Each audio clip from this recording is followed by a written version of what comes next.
Good morning, नमस्कार। आप सभी लोगों का एक बार फिर से हमारे टीएससी ऑनलाइन क्लासेज में स्वागत है, अभिनंदन है। जैसा कि आपसे बताया गया था कि अगली क्लास में हम पढ़ेंगे भारतीय इतिहास, इंडियन हिस्ट्री के बारे में। तो आज हम शुरू करेंगे जीएस का एक इम्पॉर्टेंट सेक्शन, भारतीय इतिहास के बारे में। तो आज हम बात करेंगे इंडियन हिस्ट्री के बारे में। फिर जैसा कि आप लोग जान रहे हैं कि हमारे चैनल पे सभी सब्जेक्ट की क्लासेस चल रही हैं और आने वाले समय में जो क्लास नहीं चल रही है उनको भी आपको प्रोवाइड कराया जाएगा। तो बस आप लोग पढ़ते रहिए, नोट्स बनाते रहिए और जिस भी एग्ज़ाम की तैयारी कर रहे हैं आप, उसकी प्रिपरेशन एकदम अच्छे से करिए। सारी चीज़ें आपको फ्री में उपलब्ध करवाई जा रही हैं इस चैनल पे। और हमारे चैनल पे सिर्फ वही चीज़ें पढ़ाई जाती है जो एग्ज़ाम में पूछा जाता है। कहने का मतलब, ऐसा नहीं पढ़ाया जाएगा कि बस आपका नोट्स भरता जा रहा है और एग्जाम में उससे संबंधित कुछ चीजें आपको नहीं मिल रही हैं। क्वालिटी वाली चीजें ही पढ़ाई जाएंगी जो इस समय एग्जाम में पूछा जाता है। तो बस आप विश्वास रखिए और जिस भी एग्जाम की तैयारी कर रहे हैं, चाहे वो एसएससी है, यूपी ट्रिपल एससी है, रेलवे है या एनडीए है, सीडीएस है, इसके अलावा जो भी एग्जाम वनडे एग्जाम है, प्रतियोगी परीक्षा है और उसमें जीएस पूछा जाता है, तो उन सारे परीक्षाओं को करेंगे हम लोग। सारे परीक्षाओं को ध्यान में रख के ये सारी क्लासेस पढ़ाई जाएंगी। अब ऐसा नहीं है कि एक साल में आप मल्टीपल एग्जाम देते हैं, तो क्या आप मल्टीपल एग्जाम के लिए बार बार जीएस पढ़ेंगे, बार बार साइंस पढ़ेंगे? ऐसा नहीं है। बस आप एक बार अच्छे तरीके से पढ़िए, उसका नोट्स बनाइए, बार बार रिवीजन करिए और जो भी परीक्षा की तैयारी कर रहे हैं उसका एग्जाम दीजिए। तो कहने का मतलब है कि जिस भी परीक्षा की तैयारी कर रहे हैं आप, सारी परीक्षाओं को, अगर वो वनडे एग्जाम है तो सबको ध्यान में रख के ये क्लास पढ़ाई जाएगी। तो चाहे वो कोई भी हो, एसएससी हो, यूपी ट्रिपल एससी हो, लेखपाल हो, रेलवे हो, तो सारे जहां जीएस पूछा जाता है, जर्नल स्टडीज पूछी जाती है, वहां हर जगह ये क्लास आपके लिए कारगर साबित होगी। तो आज हम शुरू कर रहे हैं जीएस का सबसे इंपॉर्टेंट सब्जेक्ट, भारतीय इतिहास, इंडियन हिस्ट्री के बारे में। तो आज हम बात करेंगे इतिहास के बारे में। तो भाई हेडिंग डाल लीजिए, इतिहास। क्या है इतिहास?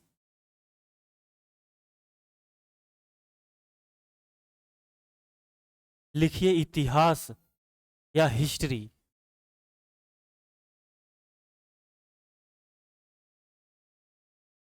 सबसे पहली बात, इतिहास क्या होता है, क्या है ये? तो जैसे ही इतिहास या हिस्ट्री का नाम हम लेते हैं तो हमारे दिमाग में सबसे पहला जो शब्द आता है वो क्या है?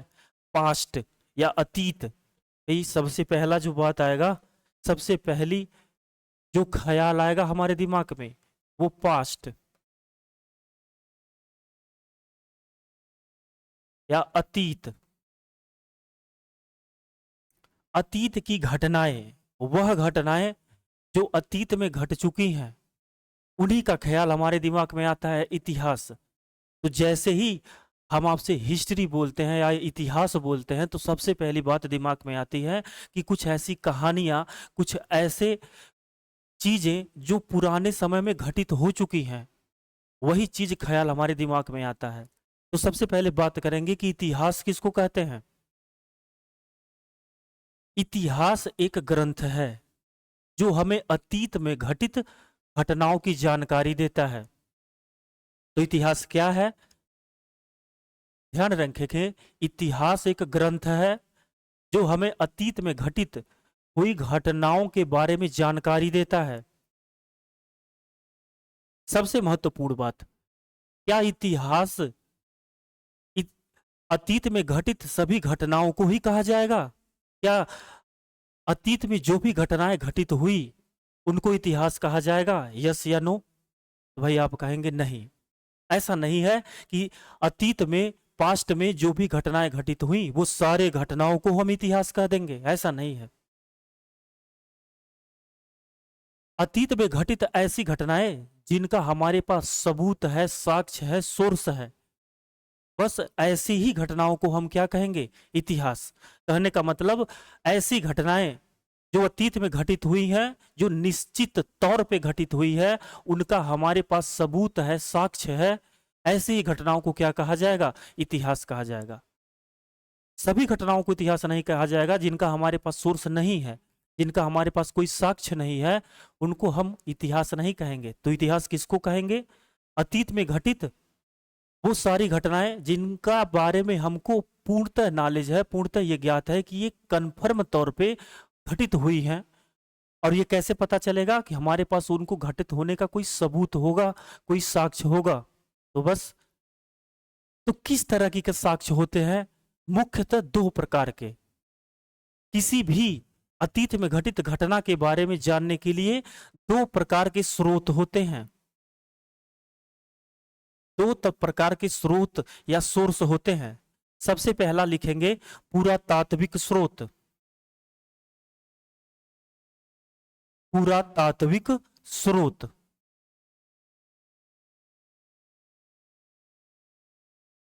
और दूसरा होता है साहित्यिक स्रोत। दूसरा है साहित्यिक स्रोत।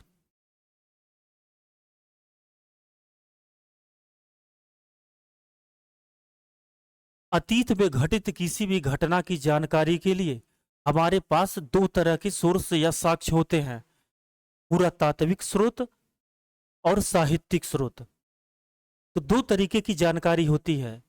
पुरातात्विक स्रोत के अंतर्गत जैसे आते हैं अभिलेख, स्मारक, पुराने सिक्के। कहने का मतलब वो सारी चीजें जो खुदाई में पुराने समय से हमको प्राप्त होती हैं, या कुछ ऐसी चीजें जो पुराने समय से हमारे पास उपलब्ध है, उन्हीं की जानकारी के हिसाब से हमको पता चलता है कि ये चीज पुराने समय में घटित हुई है या नहीं हुई है। इसके अलावा साहित्यिक स्रोत, इस साहित्यिक स्रोत साहित्य लेखन से संबंधित कुछ ऐसी जानकारी जो पुराने समय की है, उनसे हमसे जानकारी मिलती है पुराने समय के बारे में। इसके अंतर्गत आता है जैसे सारे हमारे उपनिषद, हमारे ग्रंथ, पुराण, नाटक, उपन्यास, इन सारे चीजों से हमको अतीत में घटित घटनाओं के बारे में जानकारी मिलती है। तो दो तरह के हमारे पास स्रोत हैं, पुरातात्विक स्रोत और साहित्यिक स्रोत।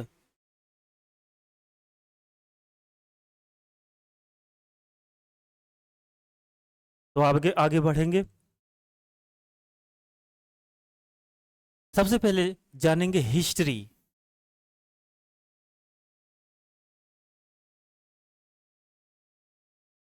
हिस्ट्री एक ग्रीक शब्द, ग्रीक मतलब यूनानी शब्द है। यूनानी भाषा के शब्द किससे बना है, लिखेंगे हिस्ट्री। यह यूनानी शब्द, यूनानी शब्द हिस्टोरिया से बना है।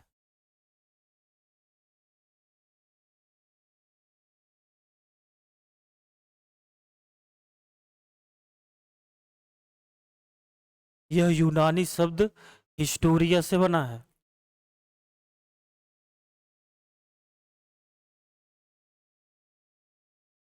तो जो ये हिस्ट्री शब्द है, ये यूनान का एक शब्द है। यूनान एक देश है जिसको कहते हैं ग्रीक। तो यूनानी शब्द हिस्टोरिया से बना है, हिस्ट्री।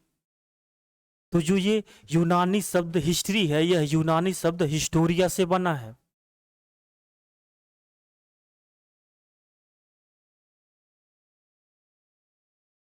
तो जब हिस्ट्री शब्द जो हमारा है वो यूनानी शब्द हिस्टोरिया से बना है, तो सबसे पहले ये जानेंगे कि इसका मतलब क्या होता है। हिस्टोरिया का मतलब क्या होता है, इस शब्द का क्या मतलब होता है हिस्टोरिया का।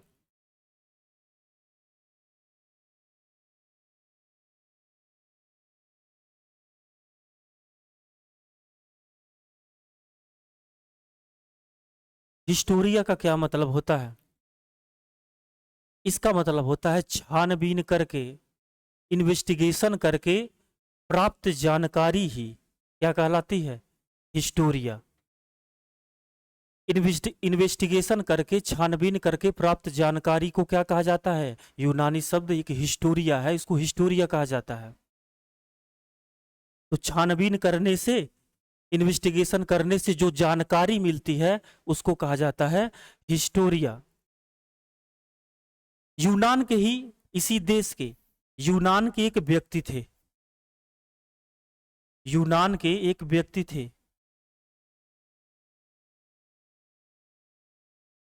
यूनान के एक व्यक्ति थे जिनका नाम था हेरोडोटस। हेरोडोटस।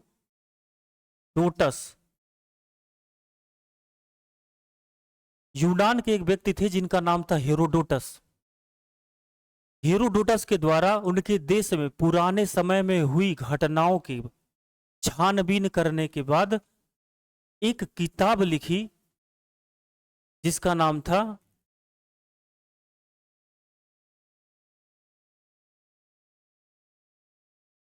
यूनान के एक व्यक्ति थे जिनका नाम था हेरोडोटस।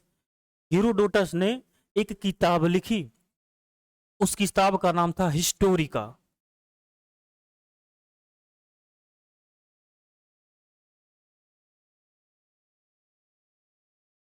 अभी तक हमने क्या बताया कि यूनान के एक व्यक्ति थे जिनका नाम था हेरोडोटस। इन्होंने अपने देश के में घटित पुरानी घटनाओं के बारे में इन्वेस्टिगेशन करके, छानबीन करके उन सारी चीजों को एक किताब में लिखा, और उस किताब का क्या नाम था? हिस्टोरिका। इसीलिए इसीलिए हेरोडोटस को इतिहास का जनक कहा जाता है, क्योंकि इन्होंने सबसे पहले पुराने समय में घटित घटनाओं को क्या किया? लिखा। तो हेरोडोटस को कहा जाता है इतिहास का जनक, इतिहास का जनक। इतिहास के जनक कौन है? हेरोडोटस। क्यों है?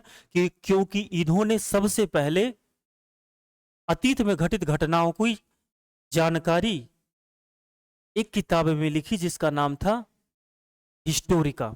तो भाई अभी तक ये पढ़े कि अतीत में घटित इतिहास क्या है? इतिहास एक ग्रंथ है जो हमें अतीत में घटित घटनाओं की जानकारी देता है, और अतीत में घटित सिर्फ ऐसी घटनाएं जिनका हमारे पास साक्ष्य है, सबूत है, जो कन्फर्म तौर पे घटित हुई हैं, निश्चित तौर पे हुई हैं, उन्हीं को क्या कहा जाता है? इतिहास। हिस्ट्री जो शब्द है वो यूनान के एक शब्द हिस्टोरिया से बना हुआ है, हिस्टोरिया से बना है हिस्ट्री। और यूनान के ही एक व्यक्ति थे जिनका नाम था हेरोडोटस।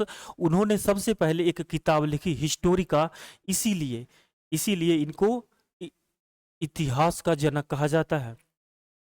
हमको पढ़ना है इतिहास के बारे में, और आप किसी भी वनडे एग्जाम की तैयारी कर रहे हैं तो हमारे सिलेबस में होता है भारतीय इतिहास। हमको पढ़ना होता है भारतीय इतिहास के बारे में। तो बस अब हेडिंग डालिए भारतीय इतिहास, हेडिंग डालिए भारतीय इतिहास।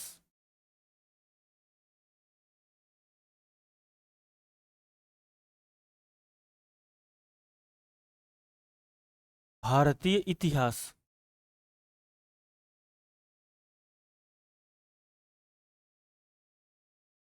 हमारे इतिहासकारों द्वारा भारत के इतिहास को 3 भागों में विभाजित किया गया है।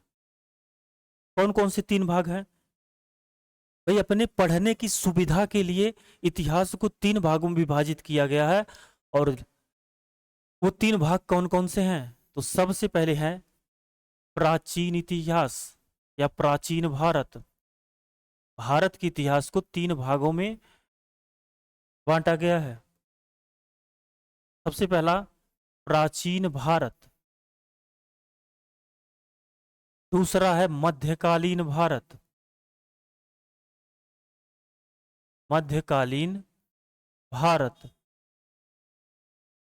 और तीसरा है आधुनिक भारत,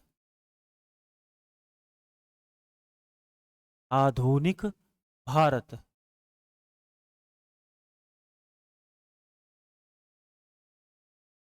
तो हमारे इतिहास को 3 भागों में बांटा गया है। प्राचीन भारत, मध्यकालीन भारत और आधुनिक भारत। अगर बात करें इन तीनों की, तो इन तीनों में जो सबसे बड़ा है, जो सबसे बड़ा काल है, वो कौन सा है? प्राचीन भारत। और सबसे बड़ा होने के कारण प्राचीन भारत को 3 और भागों में बांट दिया गया है। 3 और भागों में बांट दिया गया। वो 3 भाग कौन कौन से हैं? प्राऐतिहासिक काल, प्राऐतिहासिक काल। दूसरा है आध्य ऐतिहासिक काल, आध्य ऐतिहासिक काल। और तीसरा है ऐतिहासिक काल।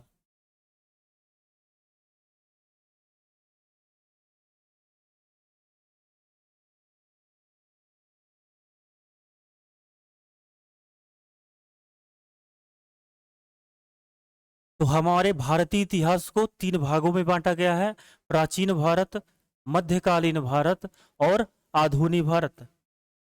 जैसा कि इन तीनों में सबसे बड़ा जो है वो क्या है? प्राचीन भारत। सबसे लंबा है प्राचीन भारत। इसीलिए प्राचीन भारत को 3 भागों में बांटा गया है। प्रागैतिहासिक काल, आध्य ऐतिहासिक काल और ऐतिहासिक काल।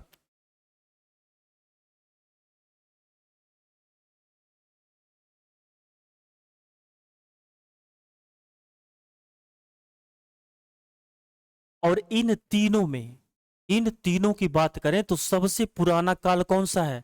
सबसे पुराना काल है प्राऐतिहासिक काल। भी क्या अंतर है, क्या अलग है इन तीनों में? तो एक एक करके जानेंगे। प्राचीन भारत को 3 भागों में बांट दिया गया। सबसे पुराना, इन तीनों में सबसे पुराना है प्रागैतिहासिक काल। क्योंकि पुराना है,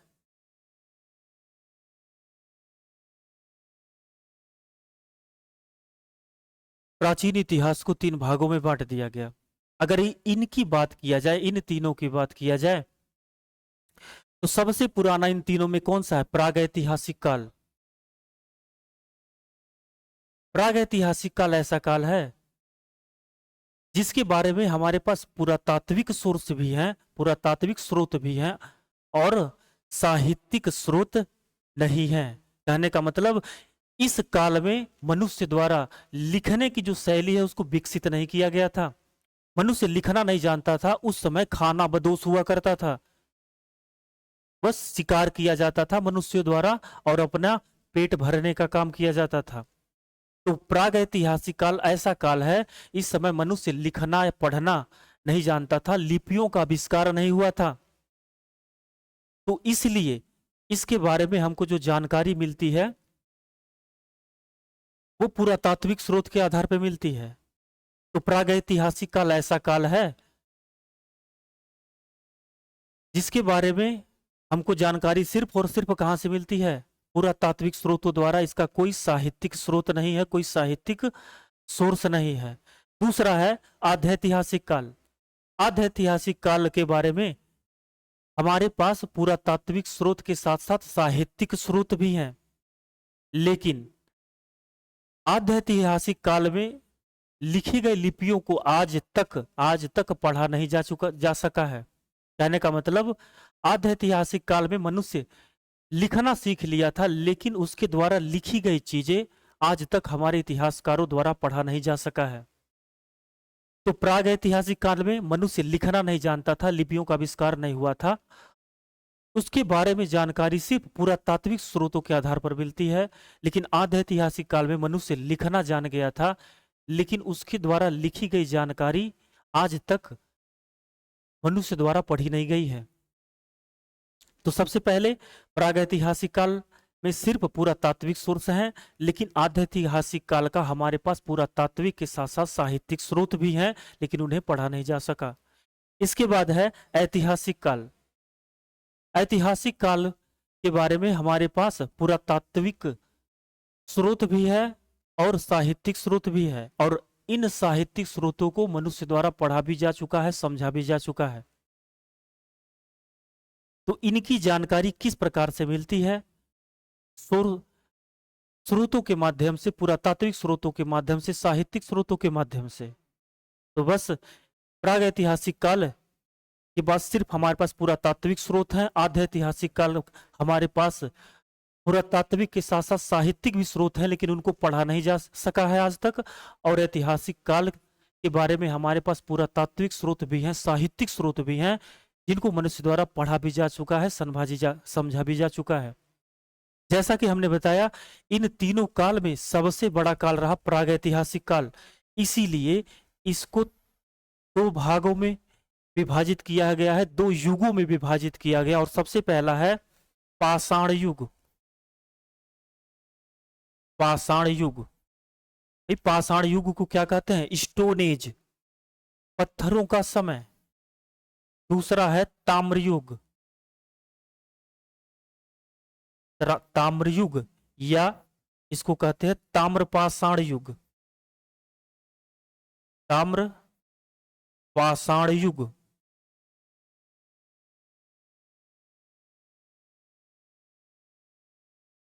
प्रागैतिहासिक काल को दो युगों में विभाजित किया गया है।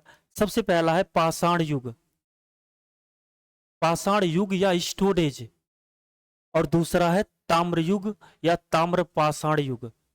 स्टोन एज क्यों कहा जाता है? क्योंकि इस समय मनुष्य पत्थरों का इस्तेमाल करके अपना शिकार किया करता था, खाना बदोशी का काम किया करता था। मनुष्य सिर्फ अपना पेट भरने का काम कर रहा था, और किस चीज का यूज कर रहा था? पत्थरों का। उसके अलावा दूसरा है ताम्र युग, और इन दोनों में सबसे बड़ा युग है पाषाण युग। इसलिए पाषाण युग को तीन भागों में विभाजित किया गया है। सबसे पहला है पूरा पाषाण काल, पूरा पाषाण काल। दूसरा है मध्य पाषाण काल, मध्य पाषाण काल। और तीसरा है नवपाषाण काल, नवपाषाण काल। तो पाषाण युग को भी तीन भागों में विभाजित किया गया है: पूरा पाषाण काल, मध्य पाषाण काल और नवपाषाण काल। अगर इन तीनों की बात की जाए, पूरा पाषाण काल जो है, इस समय मनुष्य द्वारा आग का आविष्कार कर लिया गया था, लेकिन मनुष्य उसका यूज नहीं जानता था, उसका प्रयोग करना नहीं जानता था। लेकिन आग का आविष्कार पूरा पाषाण में किया गया मनुष्यों द्वारा। दूसरा है मध्य पाषाण काल। इस काल में मनुष्य थोड़ा और डेवलप हुआ और पशुपालन करने लगा, झुंडों में रहने लगा, पशुपालन करने लगा। थोड़ा और विकसित हुआ तो पशुओं को पालने लगा। इससे पहले वो सिर्फ और सिर्फ पशुओं का शिकार किया करता था, उन्हीं पर निर्भर रहता था, और नदियों के किनारे अपना आवास, नदियों के किनारे रहने का काम किया करता था। सिर्फ अपनी पानी की आवश्यकता को पूरा करने के लिए नदियों के किनारे रहता था, और पेट भरने के लिए पशुओं का शिकार किया करता था पूरा पाषाण काल में। और यूज किस चीज का करता था? पत्थरों का। पत्थरों से हथियारों का निर्माण करके शिकार किया करता था। लेकिन कुछ समय बाद जब मध्य पाषाण काल आया, तो मनुष्य थोड़ा और विकसित हुआ और पशु पालन करने लगा। पशुओं का शिकार करने के अलावा पशुओं को पालने का भी काम करने लगा। इसके बाद नवपाषाण काल। नवपाषाण काल में मनुष्य कृषि की शुरुआत की, कृषि करने लगा। नवपाषाण काल आते आते मनुष्य और भी विकसित हुआ, उसका दिमाग और भी विकसित हुआ, और वह पशुपालन करने के साथ साथ अब कृषि भी करने लगा।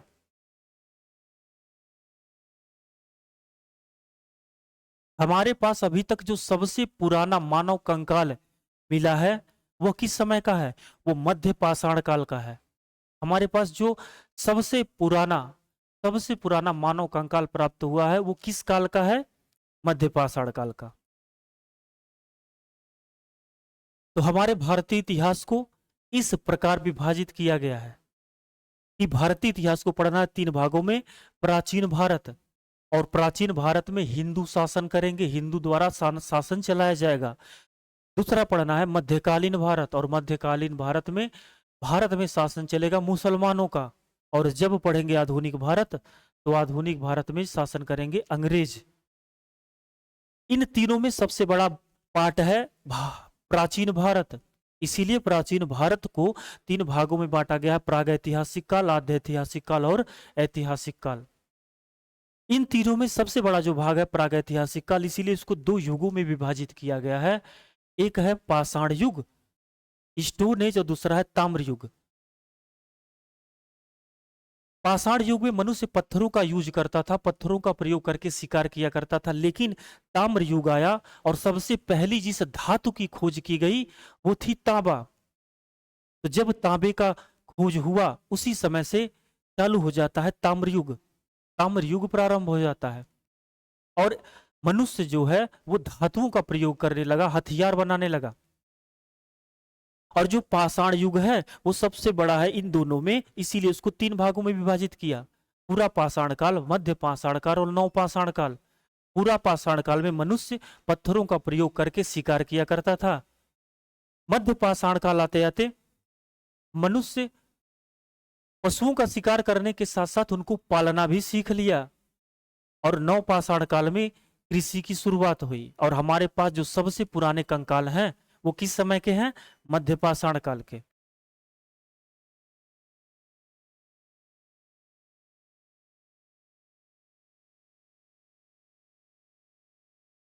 अभी तक अभी तक हम पढ़े कि भारतीय इतिहास को कितने भागों में डिवाइड किया गया, कैसे कैसे पढ़ना है, इन सारे चीजों को हमको पढ़ना है। लेकिन आप सोच रहे होंगे कि अभी तक इतना देर से बोले जा रहे हैं, और इतिहास जिस चीज के लिए सबसे ज्यादा प्रसिद्ध है वो है टाइम, समय, उसके बारे में तो हम कोई बात ही नहीं किए कि कौन सा एज या कौन सा काल कब से कब तक हुआ। तो इतिहास में समय की जानकारी लेने के लिए, और इतिहास में समय चलता किस आधार पे है, उसकी जानकारी लेने के लिए हमको पहले समय के बारे में जानकारी लेना होगा कि इतिहास में समय किस प्रकार चलता है। तो सबसे पहले ये सीखेंगे कि इतिहास में समय कैसे चलता है। उसके बाद फिर इस पेज पे आएंगे और बताएंगे कि कौन सा समय कब तक चला था।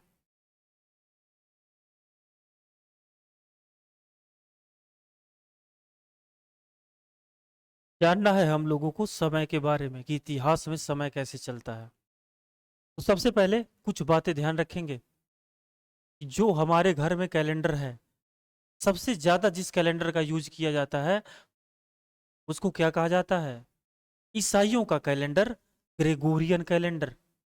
तो भाई सबका कैलेंडर है, हिंदुओं का भी कैलेंडर होता है, मुसलमानों का भी अलग कैलेंडर होता है। लेकिन जो सबसे ज्यादा कैलेंडर यूज किया जाता है, जो हमारे आपके घर में भी मौजूद है, वो कौन सा कैलेंडर है जिसमें महीना लिखा होता है, जनवरी फरवरी मार्च वाला? वो कौन सा कैलेंडर होता है? वो होता है ग्रेगोरियन कैलेंडर। सबसे पहले जानेंगे इस कैलेंडर को बनाया किसने था। तो जैसे जिस प्रकार हमारे भी धर्म में, हिंदू धर्म में धर्मगुरु होते हैं, उसी तरह मुसलमानों में भी धर्मगुरु होते हैं। उसी प्रकार ईसाइयों में धर्मगुरु होते हैं, और ईसाइयों के धर्मगुरुओं को कहा जाता है पोप। तो ईसाइयों के एक धर्मगुरु हुए जिनका नाम था पोप ग्रेगोरी। ईसाइयों के एक धर्मगुरु हुए, ईसाई धर्मगुरु। भाई धर्मगुरु का मतलब होता है पोप। एक ईसाई पोप हुए जिनका नाम था पोप ग्रेगोरी।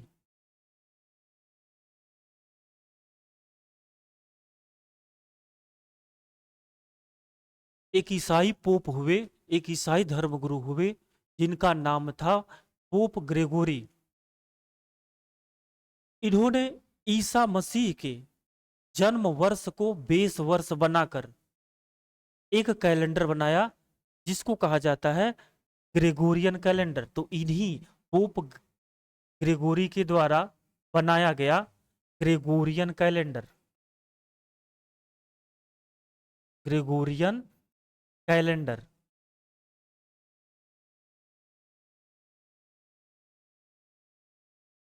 तो ग्रेगोरियन कैलेंडर को बनाया किसने? पोप ग्रेगोरी ने। और कैसे, कहां से शुरू होता है ये ग्रेगोरियन कैलेंडर?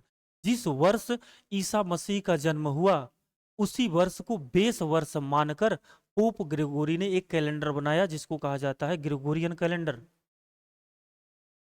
जैसे आज समय चल रहा है 2024, इसका मतलब ईसा मसीह के जन्म से कितने साल आज हो गए? तो 2024 साल।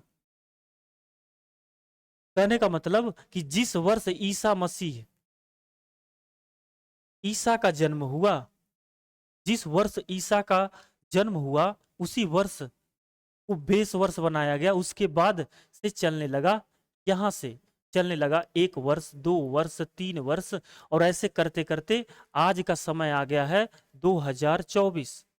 तो जो 2024 है, इसका मतलब है कि ईसा मसीह से के जन्म से आज कितना वर्ष बीत चुका है? तो 2024 साल बीत चुका है। लेकिन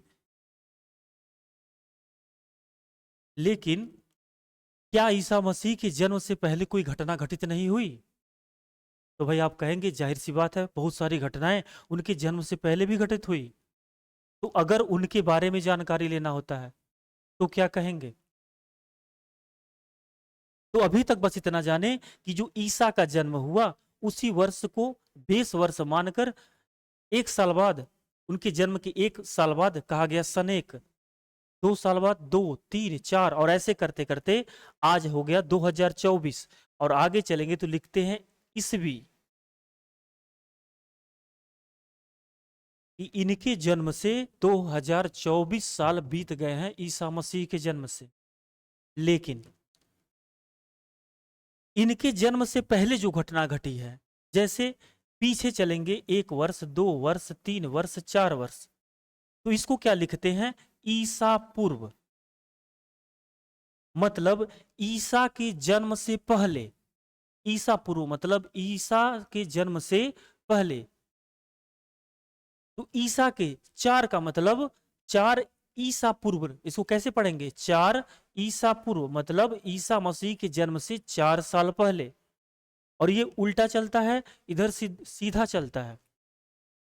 तो जैसे अगर हम कह दें कि 650 ईसा पूर्व, इसका मतलब क्या है? इसका मतलब यह है कि ईसा के जन्म से 650 साल पहले की बात हो रही है। तो जब भी ईसा पूर्व लिखा होगा तो दिमाग में बात आएगी कि इसका मतलब ईसा मसीह के जन्म से इतना साल पहले की बात है। और जब ईसवी लिखा होगा तो इसका मतलब है ईसा के जन्म से इतने साल बाद की बात है। जैसे लिखा हो 540 ईस्वी, 540 ईस्वी, तो 540 ईस्वी का मतलब क्या है? कि ईसा मसीह के 540 साल बाद, उनके जन्म लेने के 540 साल बाद किसका जन्म हुआ?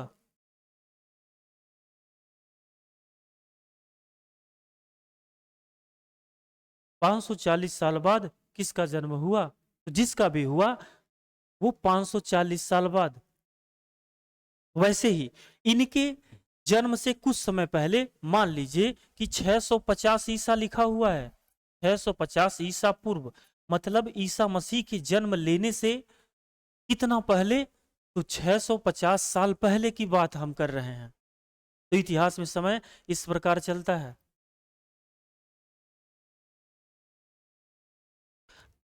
जैसे लिखा हो 622 ईस्वी, इसका मतलब ईसा मसीह के जन्म से 622 साल बाद।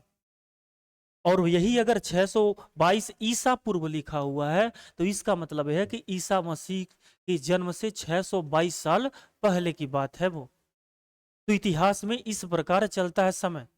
और यहां सिर्फ हम यूज करते हैं ग्रेगोरियन कैलेंडर, जिसको बनाया था पोप ग्रेगोरी ने। और ये क्या थे? एक ईसाई पोप थे, एक ईसाई धर्मगुरु थे। और सबका कैलेंडर आगे चल के जब पढ़ेंगे तो जानेंगे कि हिजरी संवत जो होता है वो मुसलमानों का कैलेंडर है, हम लोगों का भी हिंदुओं का भी कैलेंडर होता है शक संमत और विक्रम संमत।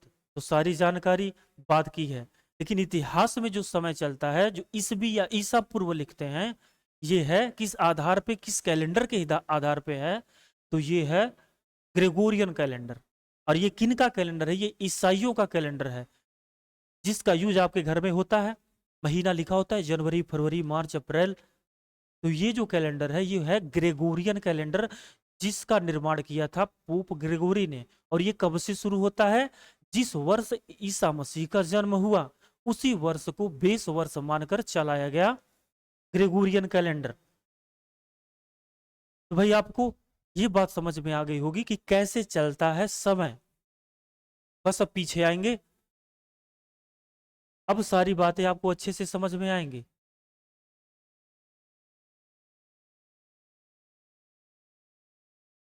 अब जो भारतीय इतिहास पढ़ना है वो कब से? तो मध्यकालीन इतिहास जो है वो चलता है, कब शुरू होता है? 712 ईस्वी से। 712 ईस्वी में भारत में सबसे पहला मुस्लिम आक्रमण हुआ मोहम्मद बिन कासिम द्वारा। और ये 700 ईस्वी से चलेगा 1707 ईस्वी तक। 1707 ईस्वी तक। कहने का मतलब कि भारत में जब पहला मुसलमान आया, आक्रमण किया सिंध पे मोहम्मद बिन कासिम, कब? 1712 ईस्वी में। तब से शुरू हो जाएगा मध्यकालीन भारत। और कब समाप्त होगा? 1707 में, जब भारत के मुगल बादशाह औरंगजेब की मृत्यु होगी, तब तक चलेगा। और जैसे ही औरंगजेब की मृत्यु होगी, तुरंत ही चालू होगा आधुनिक भारत। तो आधुनिक भारत कब से चलेगा? 1707 ईस्वी से और 1947 तक, जब तक भारत अंग्रेजों से आजाद नहीं हो जाता। इस इस समय अंतराल में, इस टाइम पीरियड में पढ़ना होता है हमको आधुनिक भारत।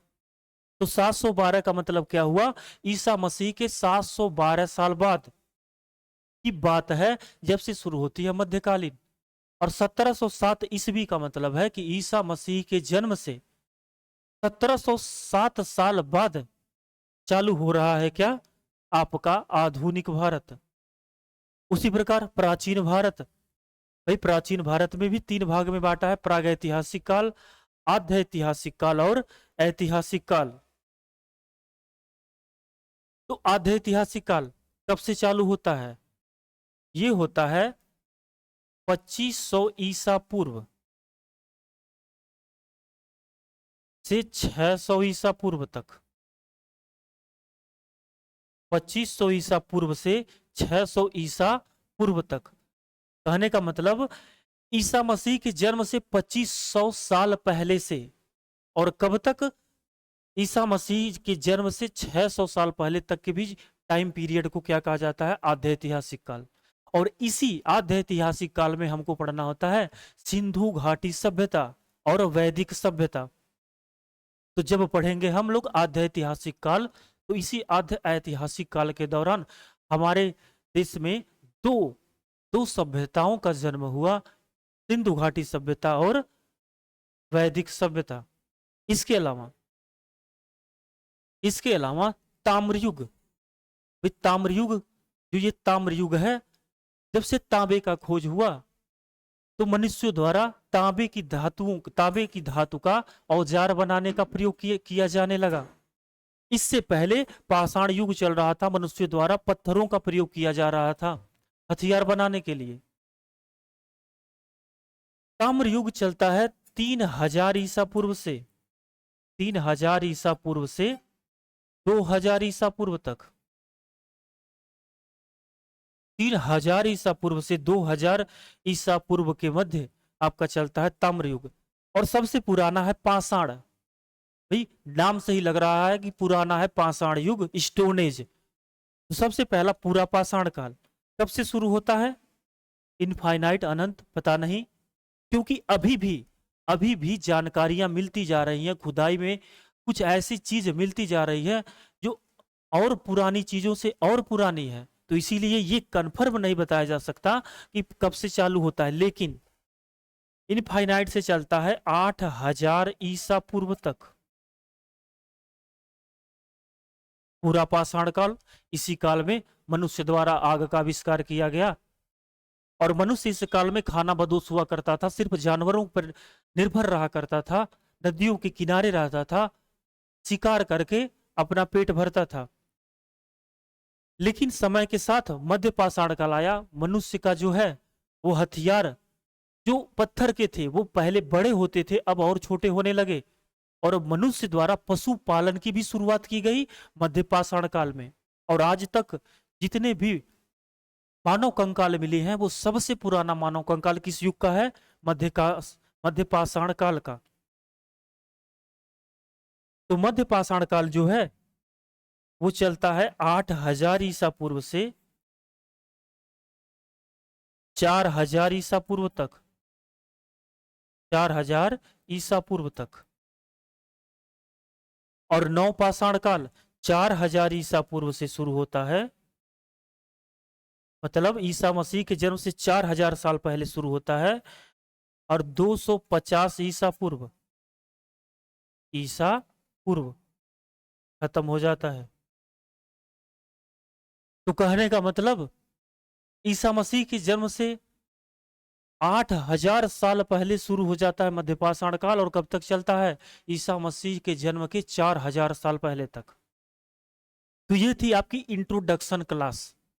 हर एक चीज के बारे में पूरा डिटेल में पढ़ना है। आप किसी भी एग्जाम की तैयारी कर रहे हो सबको हम एक साथ कवर करेंगे। बस आपसे यह है कि नोट्स आप अपने हाथ से लिखिए।